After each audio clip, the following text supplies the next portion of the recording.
जिस शब्द का इस्तेमाल किया है उसका अर्थ है मूर्ख, बुद्धू। ये इस देश के सभी शब्दकोशों में, डिक्शनरी में उसका अर्थ दिया है, जो डिक्शनरी मान्यता प्राप्त है सरकार से भी और सभी साहित्य संस्थाओं से। उस डिक्शनरी भी मैंने जो शब्द का इस्तेमाल किया उसका सभी का अर्थ दिया है। बड़े बड़े पंडित इस देश में हैं, उसने भी उसके ऊपर अपना मत व्यक्त किया है। फिर भी दिल्ली में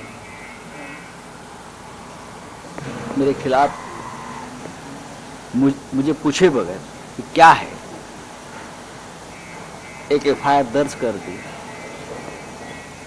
यूनियन टेरिटरी, जहां देश के गृह मंत्रालय की सत्ता चलती है। उसका मतलब है ये पॉलिटिकल बदले की भावना से मेरे खिलाफ मेरा आवाज़ दबाने के लिए किया है। सीबीआई, ईडी, इनकम टैक्स अब तक मेरे पास नहीं पहुंच सके क्योंकि मैं तो एक सीधा आदमी हूं। वो ऐसे बहाने मुझे तकलीफ देने के लिए, मेरे पार्टी को बदनाम करने के लिए यह हथकंडे इस्तेमाल किए। ठीक है, करते हैं। सर, महाविकास आघाड़ी में आप बात करते हैं, नवाब मलिक बात करते हैं, उन सब पे मामले रजिस्टर्ड हुए। वही तो है, मैं बोल रहा कि आप महाराष्ट्र में कुछ नहीं कर सकते, आप और एजेंसीज मेरे खिलाफ कोई बोल नहीं सकता, उंगली नहीं उठा सकता।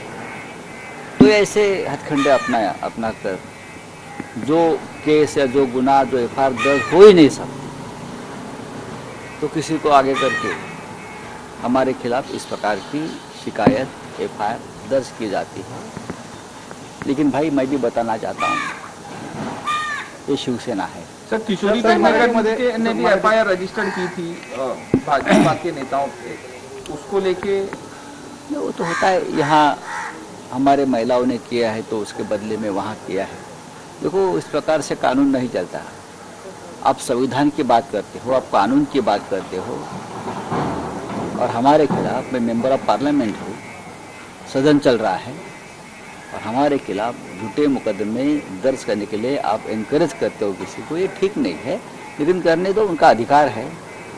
अगर कोई जाता है, शिकायत करता है, तो पुलिस का काम होता है शिकायत दर्ज करके लेना। सर, महाराष्ट्र की तरह क्या गोवा में भी कांग्रेस और राष्ट्रवादी को लेकर सत्ता बन सकती है महाविकास आघाड़ी? इसमें थोड़ा सा बात करने में टाइम जाएगा, सबसे बातचीत चल रही है। क्या राहुल गांधी से बातचीत भी इसीलिए हुई थी? देख लेंगे। अभी इतने जल्दबाजी में मैं कुछ नहीं बता सकता हूँ। बातचीत तो हमेशा हर पॉलिटिकल पार्टी से होती रहती है, लेकिन चाहे वहाँ से या चाहे यहाँ से अगर कोई प्रस्ताव आता है तो उसके ऊपर पार्टी में विस्तार से चर्चा होती है, ग्राउंड लेवल पे चर्चा होती है। जिस स्टेट में हम एक साथ काम करना चाहते हैं वहाँ के लोगों से चर्चा होती है। तो अब तक चर्चा नहीं हुई है किसी के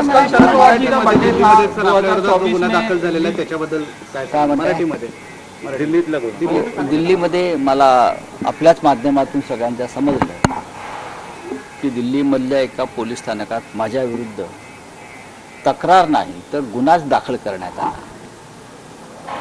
मी मधल्या काळामध्ये ज्या शब्दाचा एका वापर केला तो शब्द म्हणे भावना दुखावणारा आहे। भावना दुखावणारा काय? भावना दुखावल्या? कोणाला मूर्ख म्हणणं, मूर्ख बोलणं, अशिक्षित अडाणी म्हणणं, हे तर वारंवार आपल्या राजकारणामध्ये, समाजकारणामध्ये आपण शब्द वापरतो। मी तो शब्द वापरला तो या देशातला नव्हे तर जगातल्या कोणत्याही डिक्शनरीमध्ये, शब्दकोशामध्ये आपण त्याचा अर्थ पाहिला तर त्याचा अर्थ मूर्ख, पडत मूर्ख, अतिशहाणा, बुद्धू असा दिलेला। जर या शब्दाविरुद्ध गुन्हे दाखल व्हायला लागले अशा प्रकारे तर या देशात खरोखर कायद्याचं राज्य राहिलेलं नाही। पण ठीक आहे, माझ्याकडे CBI, ED, income tax, NCB ह्यांना सरकार पाठवू शकलं नाही, म्हणून बहुतेक त्यांनी आता नव्यानं हा एक गुन्हा दाखल करून पार्लमेंट सुरू असताना एका खासदारावर अशा प्रकारचा गुन्हा दाखल करण्याचं धाडस दाखवलेलं आहे. माझ्या त्यांना शुभेच्छा आहेत. त्यांनी असे किती गुन्हे दाखल केले आमच्यावर, तरी आम्ही सत्य बोलण्याचं थांबणार नाही. जे सत्य आहे ते आम्ही बोलत राहू. बघू, पाहू. सर, महाराष्ट्राप्रमाणे गोव्यातही महाविकास आघाडी व्हायची काही शक्यता आहे का भाजपच्या विरोधात? नाही, या संदर्भात अजून प्राथमिक अवस्थेत चर्चा आहे सगळ्यांशी. माझं काही लोकांशी नक्कीच चर्चा झालेली आहे, पण प्रत्येक पक्षाला वेळ द्यावा लागतो. ज्या राज्यात अशा प्रकारच्या आघाड्या करायच्या आहेत त्या राज्यातील कार्यकर्त्यांशी चर्चा करावी लागते. ती प्रक्रिया थोडी मोठी असते. पण जर झाली अशी आघाडी तर त्याचं स्वागत आहे. नाही झाली तर आम्ही स्वतंत्रपणे लढू. आम्ही सांगितलं की आम्ही 22 जागा गोव्यात लढायला तयार आहोत, आम्ही लढू. ठीक आहे. सर, 2024 मध्ये तुम्ही म्हणताय शरद पवार भविष्यात पंतप्रधान होतील, असं मी कधी म्हणालो? आपण सांगू शकता का?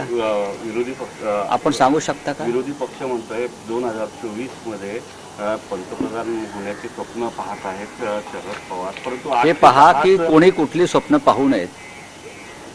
2014ला मोदी प्रधानमंत्री होतील असं कोणालाही वाटलं नव्हतं. इतकंच मी सांगू शकतो.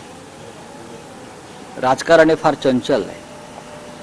या देशातली लोकशाही अत्यंत चंचल आहे आणि या देशातली जनता शहाणी आहे. इतकंच मी सांगेन.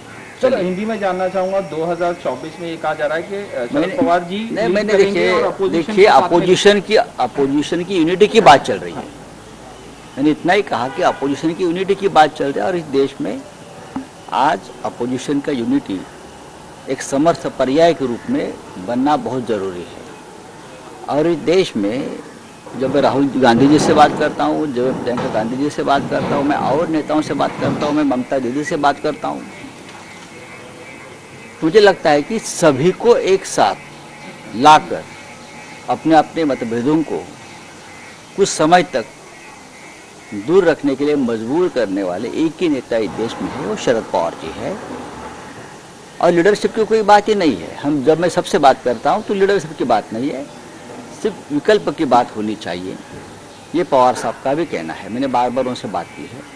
जब आने वाले समय में पता चलेगा क्या होता है क्या नहीं होता है. इसीलिए तो आप पे FIR नहीं की कि आप ये सब हो सकता है हमें रोकने के लिए, हमारा आवाज़ दबाने के लिए, लेकिन उससे कुछ नहीं होगा. मेरे जैसी व्यक्ति है, वो काम करती रहेगी, बोलती रहेगी देश के हित में. अपोजिशन की यूनिटी करना ये कोई राष्ट्रद्रोह नहीं है. पार्लियामेंट्री डेमोक्रेसी में अपोजिशन बहुत महत्वपूर्ण हथियार है.